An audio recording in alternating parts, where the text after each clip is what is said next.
Kau kalau nak goda lelaki, kau kena goda duit dia sekali. Duit. Itu aku tahulah. Barulah berbaloi sikit. Ni hati senang hidup periang lah. Pandai pun. Tak sia-sia kau lahir kat dunia ni tau. Mestilah. Buat apa aku nak pilih yang susah, yang pokai, yang kaya tu banyak duk tabur-tabur duit. Kita tangkap je lah. Aku akan carikan customer yang terbaik untuk kau. Kalau yang terbaik tu tadi untuk menari dengan kau tu terbaik. Bro, mustahil aku tak tahu bro. Aku ni hari-hari punch kat sana kot. Takkan semua gadis-gadis kat sana aku kenal. Ni je aku ada, nah. 2 keping je. Kalau macam tu, jomlah. Aku belanja kau kat kafe. Kafe? Tak payahlah. Ni kan zaman kita kena jimat-jimat. Nanti bila duit biasiswa kau masuk tu, kau belanjalah aku pula Tak apa, sekarang ni kita makan Maggi je kat rumah. Okey, aku pergi dulu. Terima kasih ya. Memanglah, Din. Tapi diorang ni bukan sentiasa ada kat depan mata kita tau.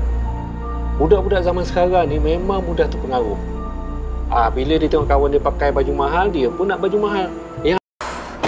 Aduh! You okey tak ni? Okey. Rumah you pun dah dekat. Why not you go upstairs and have a good rest?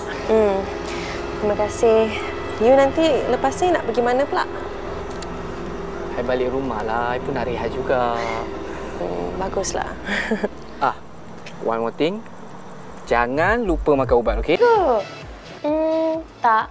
Tapi kan aku rasa dia suka kat aku tahu Tini. Habis kau macam mana? Aku ni kan macam kucing lapar. Rah. Mana boleh aku tengok ikan. Mesti aku nak punya. Tak kisahlah. Ikan jos ke, ikan bilis ke. Pandai agama. Taklah. Memanglah saya cuci mata. Tapi hati saya ni dah terikat dah dengan kasih sayang orang lain. Cuci mata. Afrika. Saya pun sama. Ke Aisyah sekarang ni dah semakin liar. Tak ada aja, Din.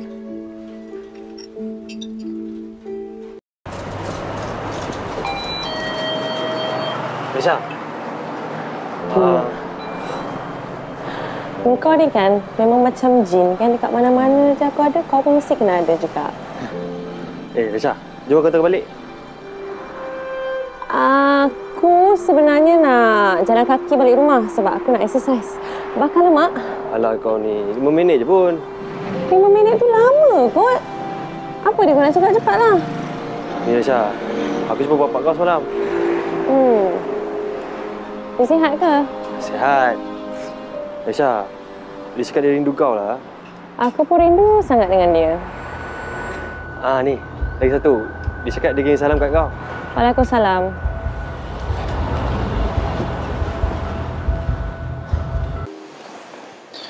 Hello? Dia? Ya, saya ayah dia. Kenapa?